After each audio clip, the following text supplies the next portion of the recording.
You know, when you look at the world today, the United States has a level of global power that's, well, it's pretty much unmatched in all of human history. But here's the crazy thing. It wasn't always supposed to be this way, not even close. For a huge chunk of its history, America just wanted to be left alone. So what happened? What flipped that switch? Let's dig into the incredible story of how America became the superpower.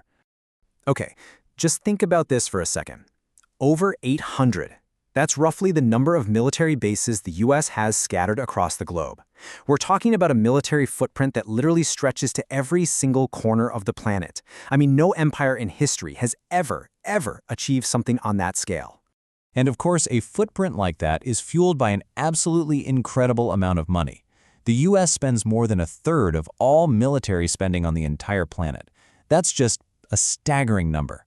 And it's not just about tanks and planes, it's the financial engine that powers this entire global system, a system built and run by America. So, the real question is, how did we get here? Let's rewind the clock and find out. Right, so to really get a handle on the present, we've got to jump back to the very beginning.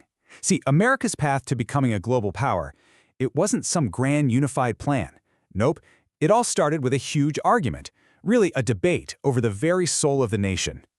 For about the first 100 years, this was the constant tug-of-war in American politics. On one side, you had the isolationists. Their whole thing was, hey, let's avoid foreign entanglements, let's stay out of the world's messy problems. But on the other side, you had the expansionists, who were dreaming big, thinking about an America that could become a real global power. This was the ideological battle that was going to decide everything. And for a long time, the isolationists were totally winning that fight. I mean, take Secretary of State Seward right after the Civil War. He did manage to snag Alaska, but his other, bigger plans, like buying Greenland or annexing parts of the Caribbean, he got shot down, again and again, by a Congress that was just super skeptical of getting involved overseas. The message from them was loud and clear. America should stay home. But as the 1800s started to wrap up, you could feel the ground shifting. A perfect storm was brewing, a mix of explosive industrial growth and one short, pivotal war. And that storm was about to give the expansionists the opening they'd been waiting for, setting the U.S. on a brand new and, you could say, irreversible path. So here's the thing about the Industrial Revolution that's so important for this story. It didn't just build a bunch of factories. It built a much more powerful government. As the economy exploded, power started to get more centralized in Washington. And that made it way easier for presidents who wanted to expand, guys like William McKinley, to actually push their agenda and start projecting American power abroad. And wow, when the dam finally broke, it broke fast. The big catalyst was the Spanish-American War in 1898. Boom! In what felt like an instant, the U.S. suddenly had an overseas empire. We're talking Puerto Rico, Guam, the Philippines, and these weren't just vacation spots. They were strategic naval bases, gateways to trade in Asia. And it didn't stop there. In just a few short years, Hawaii, American Samoa, the Panama Canal Zone, they were all under American control. The once reluctant nation had become a full-blown imperial power. Okay, so if the end of the 1800s laid the foundation, the 1900s, well, that was a total trial by fire. Two absolutely devastating world wars were about to change everything. They wouldn't just lock America into that top spot, they would give it the power and, maybe more importantly, the will to completely rewrite the rules for the rest of the world. But, you know, that old isolationist feeling, it didn't just disappear overnight.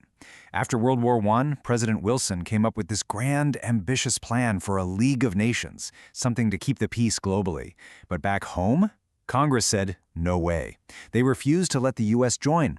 And honestly, without America at the table, the whole thing was basically doomed from the start.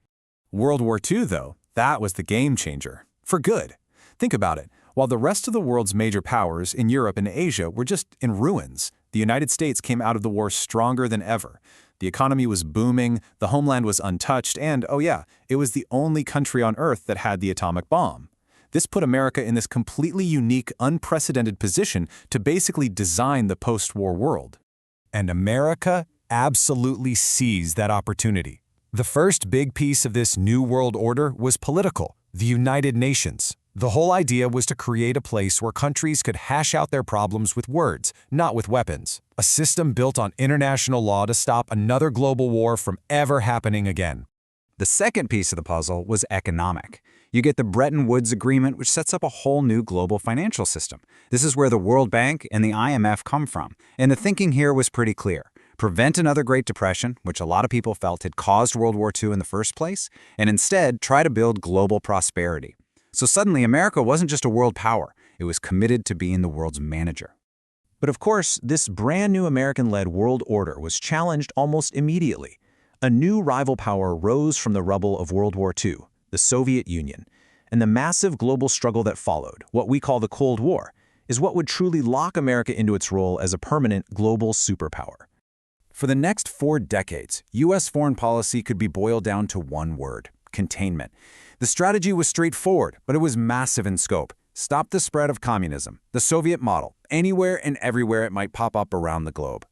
And this containment strategy had a couple of huge results. First, the U.S. spun up this global web of alliances, sometimes with really strange bedfellows, like teaming up with both Saudi Arabia and Israel, all in the name of a common enemy.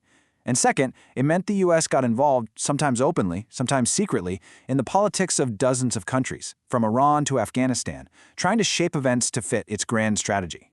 So, what this global chess match really meant was that the huge military America built for World War II, well, it never really got disbanded. It just got a new job. Formal alliances like NATO were created, locking the United States into a permanent military presence all over the world, constantly on alert for a conflict that could kick off at any second. And then the unthinkable happened. The Soviet Union just collapsed. The Cold War was over. The great rival was gone. But what about that massive global system America had built to fight it? All the bases, the alliances, the spending, that all stayed. And so, for the first time in decades, people started asking a really big question. What's all this for, anyway? With the Cold War over, American leaders really had a choice to make. I mean, they could have declared victory, packed up, and brought the troops home. But they didn't. Instead, leaders from both parties, like Presidents Bush and Clinton, they decided to double down. They made a conscious choice to keep that whole global system in place. But the mission changed. It wasn't about containing a rival anymore. It was about being the world's only superpower, shaping a new age of globalization. And just like that, the Cold War machine became permanent. And for decades, pretty much everyone in Washington was on board with this idea. It became the absolute bedrock of American foreign policy, no matter who was in charge. That is, until Donald Trump came along. When he started openly questioning the point of these long-standing alliances, like you see in this quote here, it was the first real, mainstream challenge to the way Washington had thought about the world since 1945. And that really brings us right up to today. When you look back, the journey from a country that just wanted to be left alone to the architect of a whole global system, it's just incredible. But now, after all this time, the core ideas that this system was built on are being challenged in a way we haven't seen before. And it leaves us all with a huge lingering question. Is the American-led era finally coming to an end?